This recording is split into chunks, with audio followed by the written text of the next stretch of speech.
Hello friends, एक बार फिर से आप सभी का स्वागत है मेरे चैनल पर।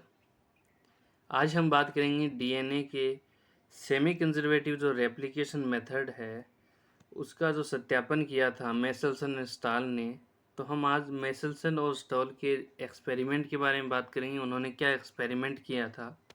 पिछले वीडियो में हमने डीएनए के मोड्स के बारे में पढ़ा, जो रेप्लिकेशन के मोड्स होते हैं उसमें हमने पढ़ा था कंजर्वेटिव मोड, सेमी कंजर्वेटिव और डिस्पर्सिव।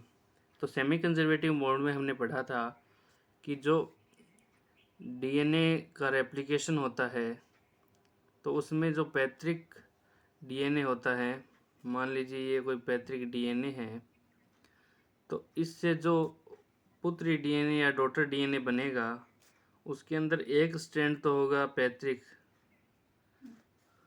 यानी जो पेरेंटल स्ट्रैंड है वो होगा, और जो दूसरा स्ट्रैंड बनेगा वो एकदम नया बनेगा इस प्रकार से।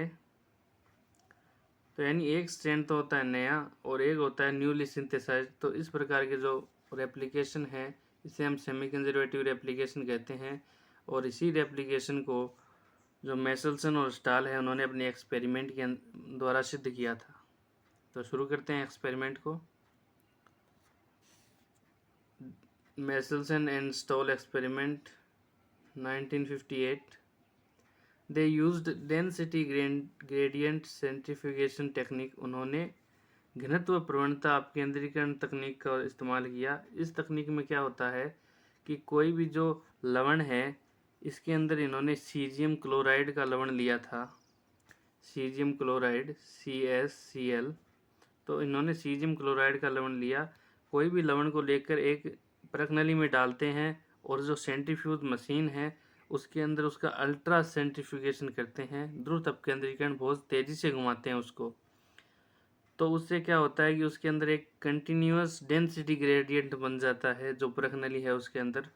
और उस जो डेंसिटी ग्रेडियंट की जो परास है उसकी जो लिमिट है, यदि उस लिमिट की डेंसिटी का कोई भी इंग्रेडिएंट हम उसमें डालते हैं परख नली के अंदर तो उसका अपना बैंड बन जाता है, एक पट्टी नुमा संरचना दिखाई देती है, और वो अपना जो स्थान है उस डेंसिटी के अकॉर्डिंग उस परख नली में ऊपर व नीचे ग्रहण कर लेती है।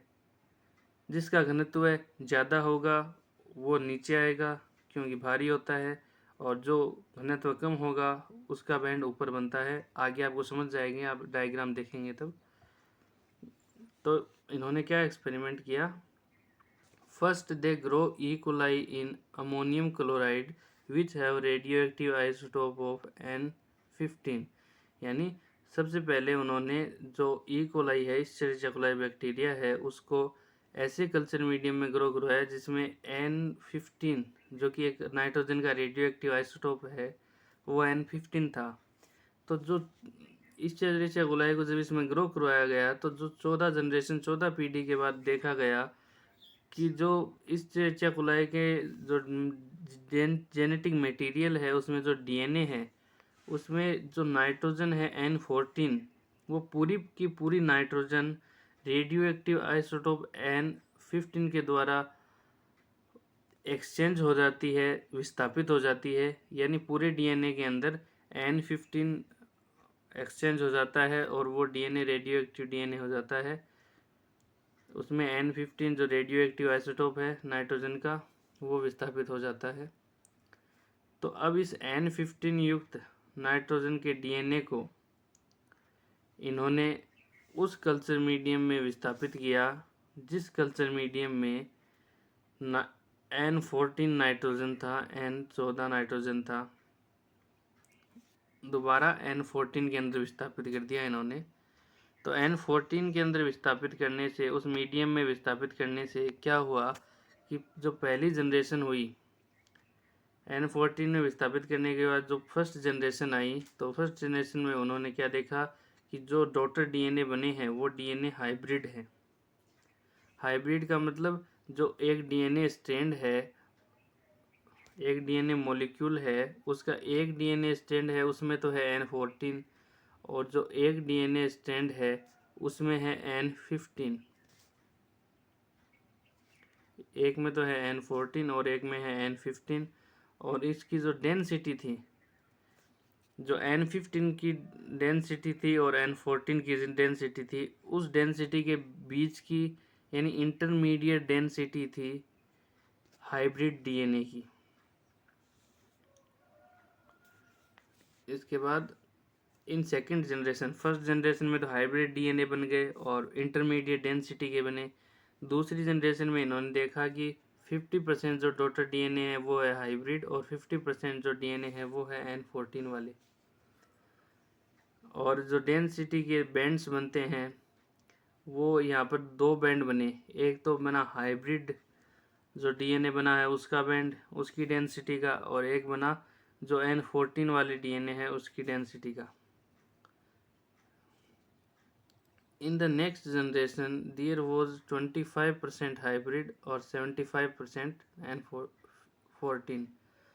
अब जो अगली जनरेशन आई, थर्ड जनरेशन, उसके अंदर जो हाइब्रिड सेकंड जनरेशन के अंदर यहाँ पर 50% था वो घटकर यहाँ पर हो गया 25%, और जो N14 50% था वो यहाँ पर हो गया 75%। यहाँ पर ये डायग्राम देखिए आप,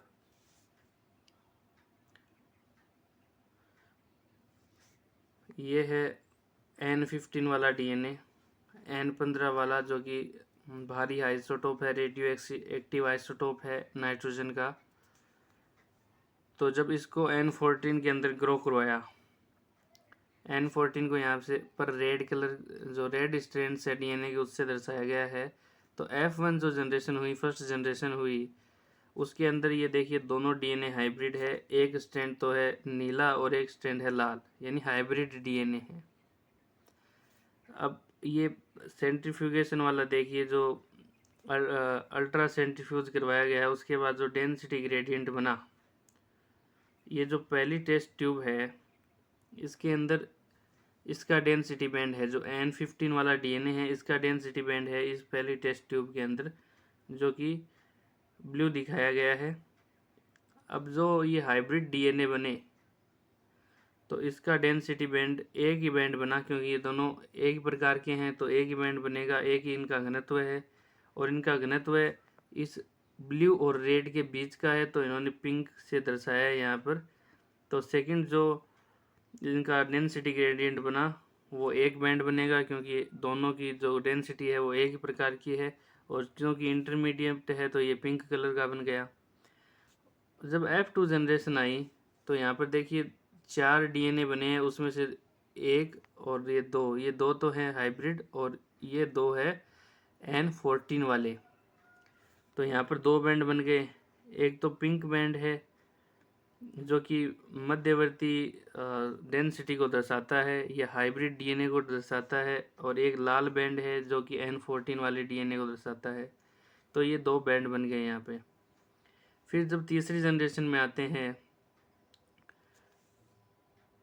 तो यहाँ पर देखिए जो ये डीएनए पहला ये हाइब्रिड डीएनए बना था,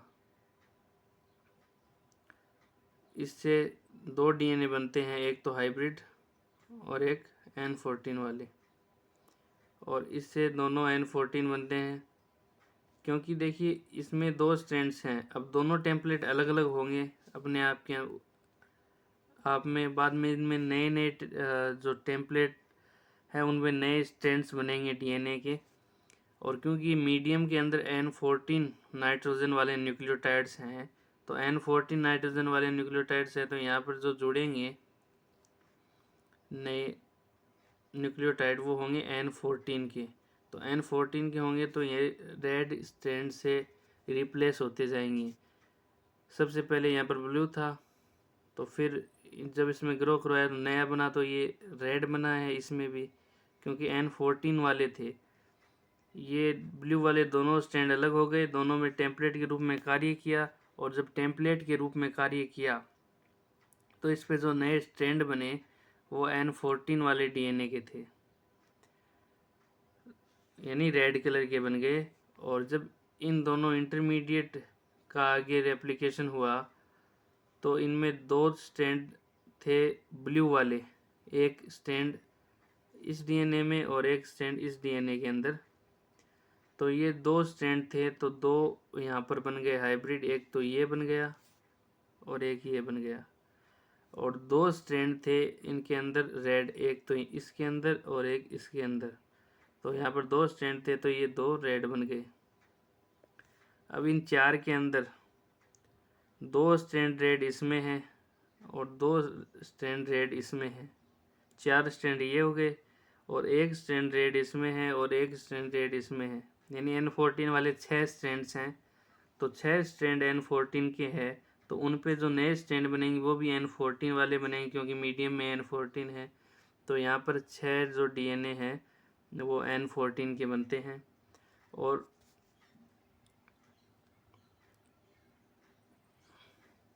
इनके अंदर एक एक स्ट्रैंड आप देख सकते हैं ब्लू है, यानी N15 वाला है, इसमें भी है और इसमें भी है। तो एक एक स्ट्रैंड N15 के है, तो इनके ऊपर एक एक जो न्यूली सिंथेसाइज्ड है N14 के स्ट्रैंड वो जुड़ेंगे, तो ये 2 हाइब्रिड बन जाते हैं इस जनरेशन के अंदर। तो इसमें जो कुल संतति बनी है, इनमें हाइब्रिड है 25% और जो न्यूली सिंथेसाइज्ड N14 है वो है 75%। इस डायग्राम में आप देखिए N14 है को यहाँ पर रेड कलर से दर्शाया गया है और जो N15 को रेड कलर से और N14 को ऑरेंज कलर से दर्शाया गया है। ये ई कोलाई बैक्टीरिया यहाँ पर बताया गया है, ये इनके डीएनए है।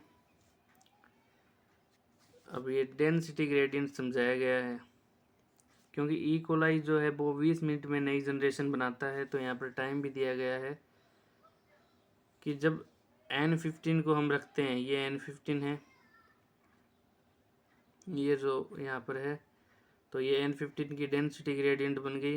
एक ही बैंड बनता है क्योंकि N15 अकेला ही है, तो ये नीचे बनता है क्योंकि N15 हैवी आइसोटोप है, तो नीचे बैंड बना है। फिर जब इनको सेकंड जनरेशन आती है तो हाइब्रिड बनता है, तो हाइब्रिड के अंदर ये देखिए पट्टी हल्की हो गई और थोड़ी ऊपर आ गई, यानी हाइब्रिड बना है।